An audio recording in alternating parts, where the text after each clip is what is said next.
Okay, this is a new year, and with a new year comes new opportunities. And first of all, with the new year, I'm actually sitting in front of the camera instead of behind it. I typically don't like being in front of the camera because I want to let the work, so to speak, be more than just watching me, but I need to get over that and I need to be in front of the camera more, so we're starting with this. Second of all, as you could tell with the backdrop here, we got a tractor yesterday. This is a Yanmar 425 tractor. This was the last 2023 that the dealer had, and so I'll be doing videos on that with the particulars of the tractor and everything. Short version is Yanmar has a couple of different lines. This is the largest version of their smaller line of tractors. So it's a 24 horsepower tractor. So like I said, I'll get into the weeds into the tractor in other videos. But the main thing I wanted to talk about today was Andre and I bought this property in April of 2022. We originally wanted to build a house slash office on the property. What I mean by that is, in the short term, it was going to be a house because we were going to live in it.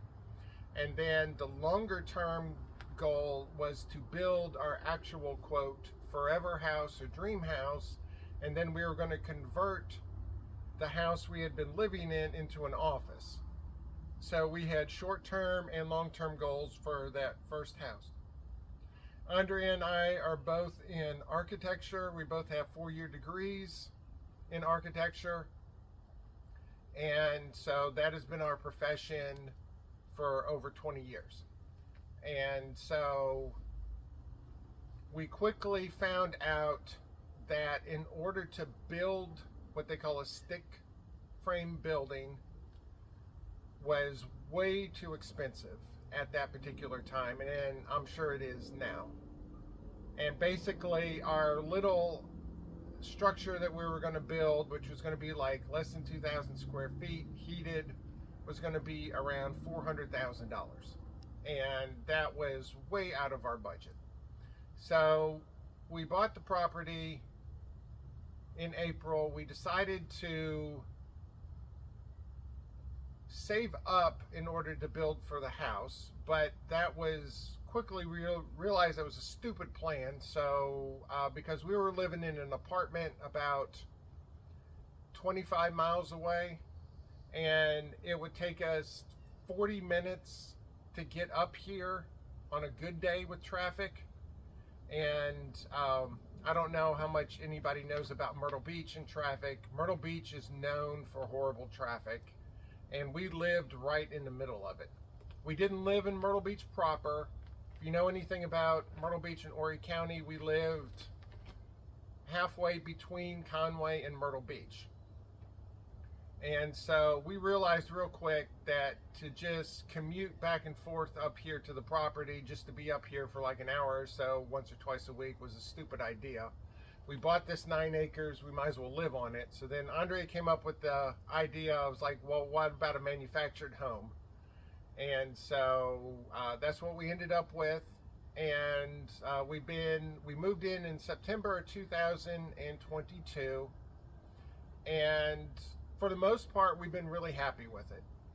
And there's little minor issues, but I'm not going to get into those now. But if I had to do it again under the same circumstances, I would get another manufactured home. So the pros of it has outweighed the cons of the manufactured home, at least to date. Well, then we spent all last year trying to figure out our identity, so to speak. And what I mean by identity is we needed to build a shed, so we built a shed. We needed to build a well house, we built a well house. We built a fence. Then in March of last year, we decided to get chickens, and that completely upended our entire life because we had to build them a chicken coop and then learning about chickens and dealing with chickens and all that just basically turned into a good part of our life last year. And don't get me wrong, I love the chickens, but going into it, we kind of just haphazardly went into it and kind of played it by ear the entire time, or as one of my former co-workers would say, play it by year. It's an inside joke with her. And so a lot of time that we could have spent on other things, we spent on chicken related activities. And if anybody has chickens or knows anything about chickens, you understand what I'm talking about. So then we were cruising along last year, figuring all that stuff out. Then my mother passed away in September of last year, and she lived in Kansas, just on the other side of the Missouri River from Missouri in the St. Joseph area. If you don't know where that is, if you know where Kansas City is, it's about an hour's north of there. So that's where she lived. And I joked around with people for a long time that she lived in a single wide trailer in Kansas, you know, in tornado country. But we now have a double wide in hurricane country, so, you know, karma can be ugly sometimes. So, but anyway, she passed away in September. I had to go up there in November to do all the lovely estate stuff. And if anybody's gone through that, you know what I'm talking about. I had to go in there, I had to go through all of her stuff. I had to get access to her bank accounts and all that. She did not have a will, which kind of complicated things. And I have two sisters. So by law, after I got done dealing with the estate, my sisters and me each get a third of the estate, which we'll be doing in March. And so I went up to Missouri/Kansas, not knowing what was going to happen. Left there with more questions than answers, so to speak. But that got us thinking. And all last year, Andrea is like, we have 9 acres. We need to do something with this. We need to do something. Well, her idea is to go full bore into like chicken breeding and stuff. But I really don't want to go down that rabbit hole right now. We have 9 chickens right now. We have our original 9, and I want to keep it that way for a little while. And going into chicken breeding or meat chickens or something like that is not something I'm really interested in doing right now. Then in the summer and in the fall and in December, we ended up with a bunch of what I call monsoons, where we had a nor'easter in December where we got 8 inches of rain. I got a video of me out there sloshing around through it. We had several hard rains in July. We had a couple others. And what we figured out what was happening is the upper part, the field part that the farmer still works, sheds onto our part. Our part is a lower elevation than the high part. And so that's what was happening. The sand is really good for water absorption, but as soon as it's saturated, it sheds just like anything else. And so the water would fill up in the sand, and then it would come down here, and then it would be like what was on that nor'easter video. We didn't know it at the time because it hadn't flooded like that when we went to go build the chicken coop, but the chicken coop is right in the middle of flood alley, so to speak. And so when I was out there filming and watching and seeing what was flooded and how it was flooded, I was able to determine that the water, yes, was shedding from the field, going across the chicken coop over to where Andrea's mother's trailer is, and then going down to the corner. So we need a way to help encourage the water to go other places than the chicken coop in our part of the property. So we needed a tractor, basically. And so when I went up to Missouri, my aunt was up there. I actually did a video on her property. They have an older Yanmar, which is a 2008 model. And that one, Yanmar at that time was actually collaborated with Cub Cadet. So it didn't have the Yanmar colors, which is what this one is. That one was actually yellow and black, which is Cub Cadet colors. And so short version is my uncle was convinced that all I had to do was get on his tractor and I would want one immediately. Well, that was true except for one aspect. This tractor is like massively expensive. And I have a Nissan truck, Andrea, which is a Nissan Frontier. Andrea has a Nissan Sentra, both of which are good vehicles. I mean, they're not top of the line vehicles. You know, they're not $40,000, $50,000, $60,000 vehicles. Mine, when I bought it new in 2018, I think was like $20,000 or something. Andrea's was a 2019, and she got it from Enterprise, because after they're done with the renting of their vehicles, they sell them. And she got hers, I think it was like 16 or something, 16,000 when she bought hers. Well, this tractor with the implements that we got cost more than both of those two cars combined. So yes, we needed a tractor, and no, I was not wanting to spend that kind of money. And did a lot of research for the price and the quality. For us, at least, Yanmar ended up being the best for our needs.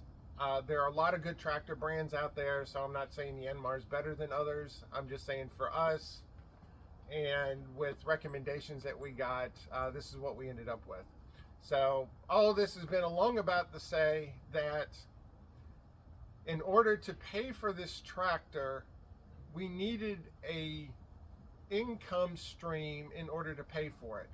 And it's like, well, if we're buying a tractor, we might as well start agriculture.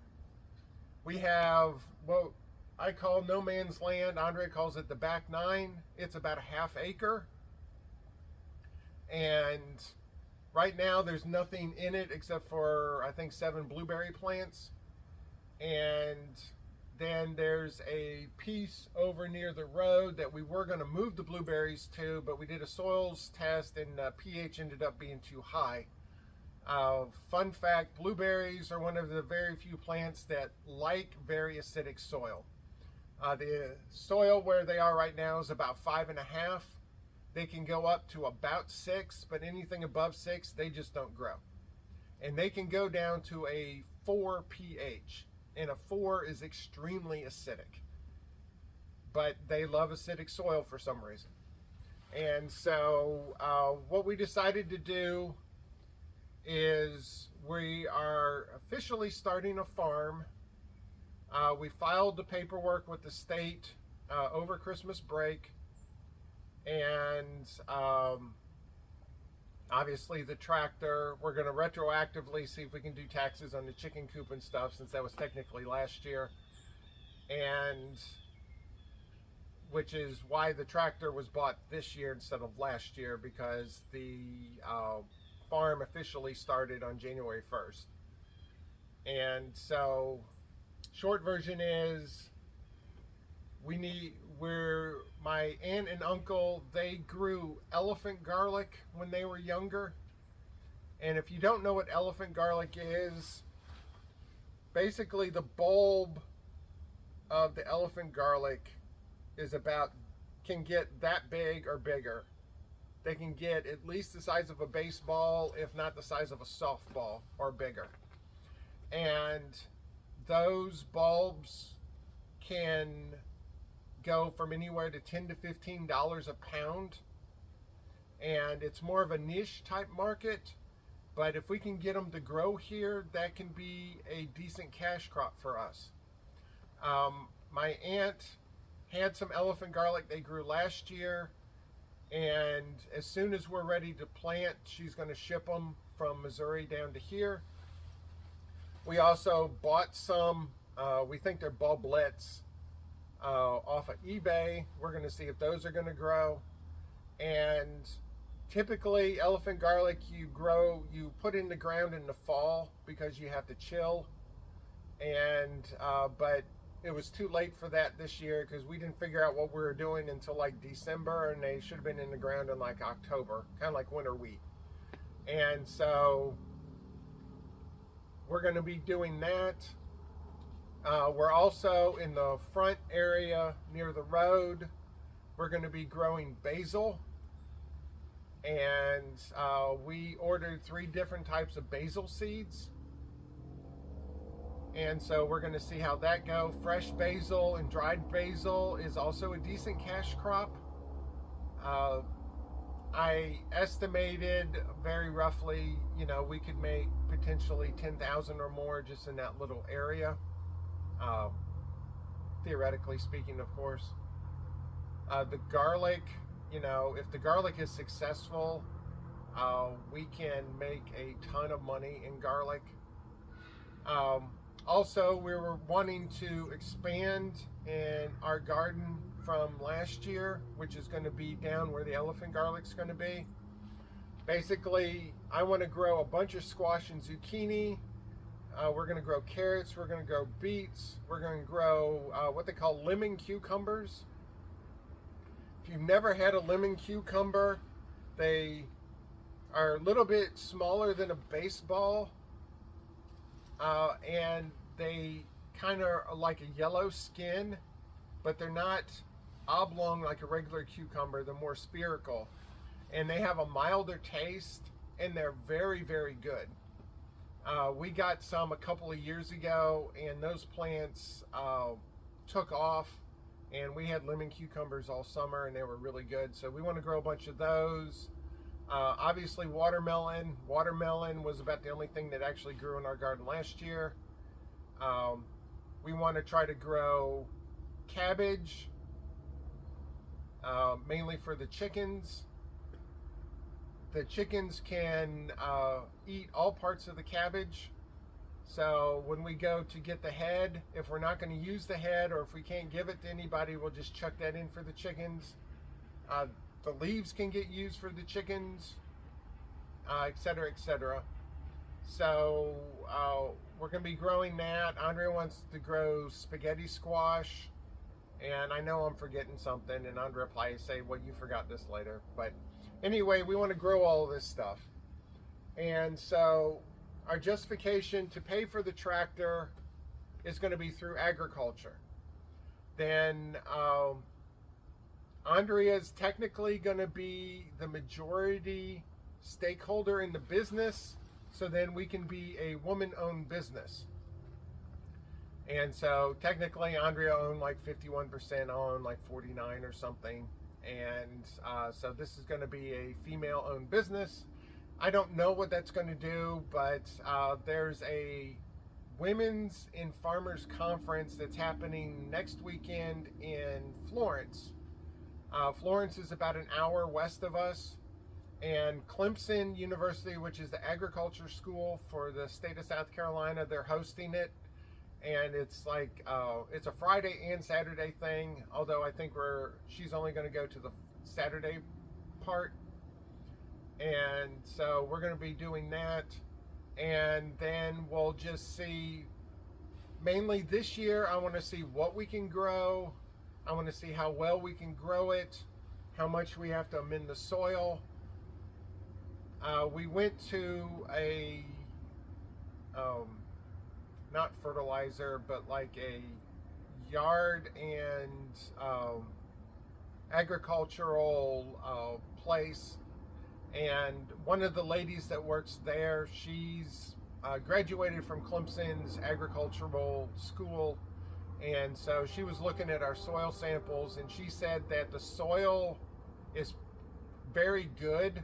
It just needed to be amended a little bit. Like we need to raise the pH up a little bit, and we need to do a couple other small things. But other than that, the soil's pretty much good to go. And so that I really wanted to hear, because I didn't want to spend a ton of money having to make the soil even grow things. So that is what we're going to be doing this year. Now, the first thing we're going to be doing with this tractor, and hopefully I'll be doing it in a little bit, is start digging trenches so we can start shedding water.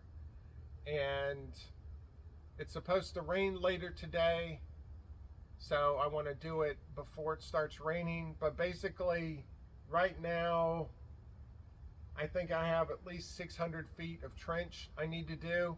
That's the main reason why we got the backhoe. They said if you think about the backhoe, about needing a backhoe, just go ahead and get it. That backhoe cost almost $10,000 all by itself, so I was really not wanting to get the backhoe.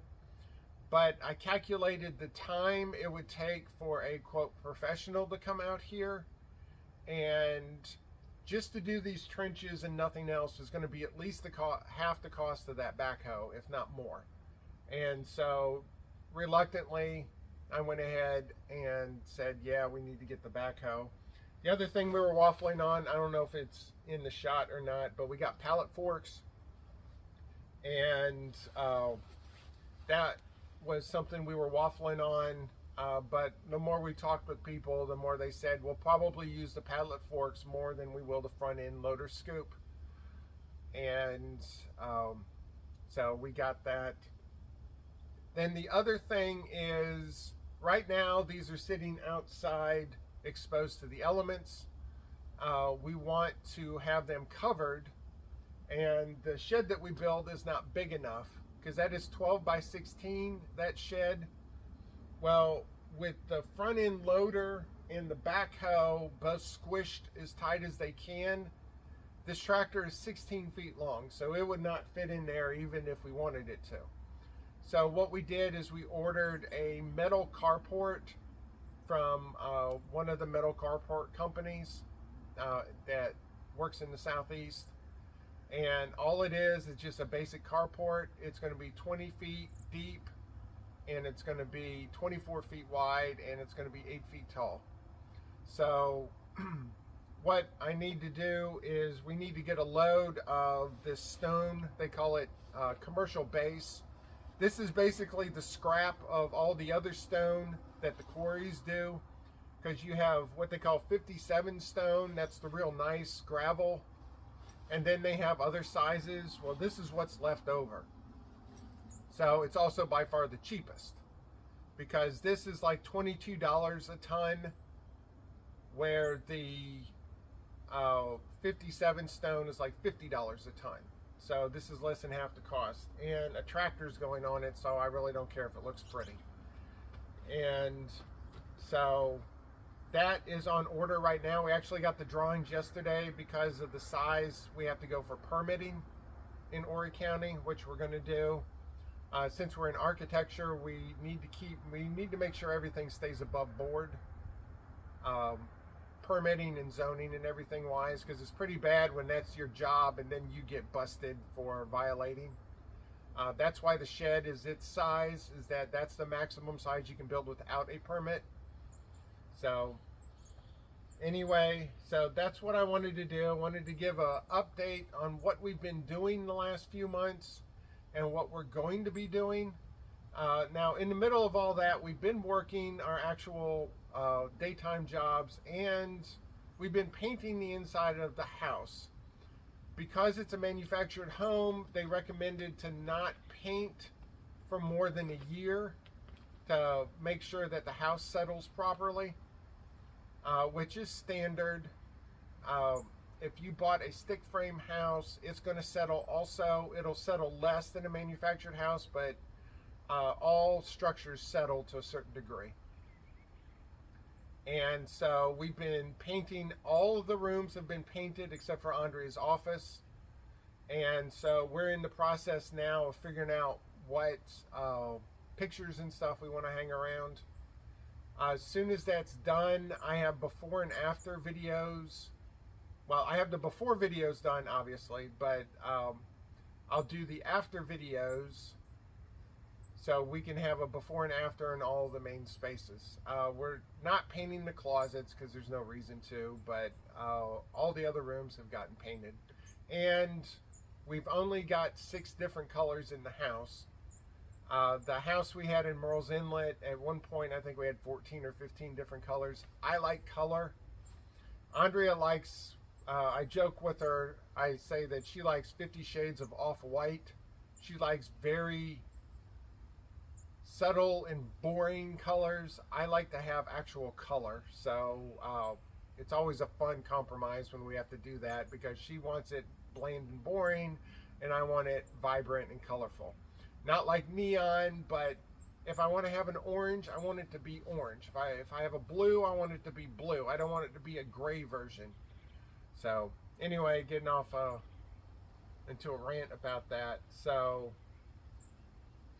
that's our game plan, and so things are going to be changing here, hopefully in a good way. And of course, as we do things, we'll do videos. We'll see if a different format needs to be done. Obviously, sometimes, you know, me being in front of the camera like this is better, and then sometimes me being behind the camera, where basically what I have been doing, is better. And so let me get up now and I'll grab the camera and I'll show you real quick all the tractor attachments. And so here we go. So this is what they call a box blade. That is a 5-foot rotary tiller. Both of these go onto the back of the tractor. They're what they call 3-point attachments. And that rotary tiller, you see that little shaft thing, that goes into what they call a PTO. The PTO is what gives it its power. And so basically it's a drive shaft for your rear attachments if you need it. Obviously that is a gravity fed, that does not have any power that goes to it. This little thing here, let me come over here. This is called a middle buster. This is basically at harvest time, all of our root vegetables and stuff, we will pull behind. This is a 3-point attachment also.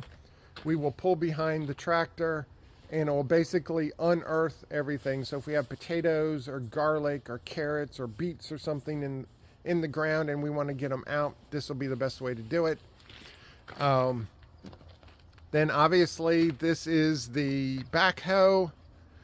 The dealer, or not the dealer, the manufacturer puts on a special plate in order for this backhoe to attach. And if you do it when you buy it from the manufacturer directly, or I should say when the dealer orders it and blah blah blah, it's a lot cheaper than if I bought the tractor and then a year later I said, hey, I want a backhoe. They charge significantly more money, the dealer does, than the manufacturer. So this obviously can come off, and to put these on. And then here is our front end loader bucket. From what I understand, Yanmar at least, they do not sell tractors without the front end loader capability, because 95+% of them would have it, and the ones that didn't, the people would either want to put it on later, or they would try to sell it and nobody would want to buy it, because one of the things with these size tractors is you want a front end loader capability.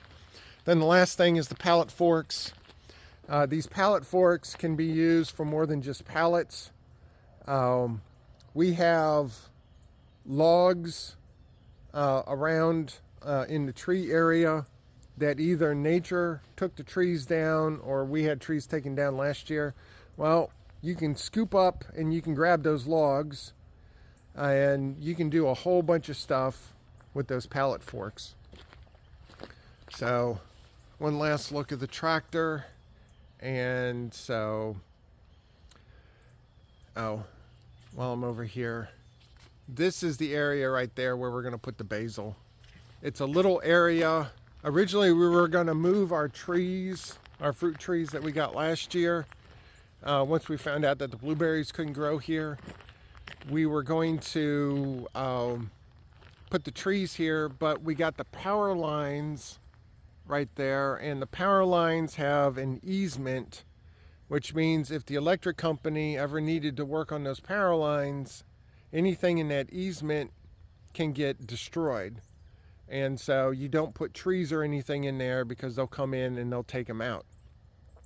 But what we can do is plant crops. So this soil pH in this area was 6.6, which is about perfect, at least for what we want to do. So this is where the basil is going to go. Now, we got to clean this brush up here. There's a big, massive tree stump right there, which we'll get out at some point in the future. And so if we need to, we can expand this back and increase this area if we need to. And so the other thing we're going to be doing is this whole area on the west side over here. We're going to be planting Bermuda grass in there. And we need to till. And so a 5-foot rotary tiller on the back of a tractor is going to make this go a heck of a lot easier. Because originally we were going to get a rear tying push tiller that you would do by hand. And I quickly realized that that was a lot better than the cultivator that we had before it broke. But it's not, to do just this area by itself is like 17,000 square feet. To do that with a hand tiller would be a chore and a half. And so, but that's this year's project for seeding. Pretty much our limitation for grass seed is water, because we have to be able to water it to get it to grow properly. Then once it's above a certain growing pattern, then we can move to the next section. So this is going to be either 3 or 4 sections, and it's going to take the entire year just to do this side, which I knew this was going to be a 5-year project to get all the grass seed in here. So I'm not really too concerned about it, because last year we were able to curb the weeds down mostly, and I'll have a better handle on it this year. So anyway, getting off topic again. So anyway, one last look at the tractor before I shut the video off. But yeah, big things are going to be happening, and we're very excited for it.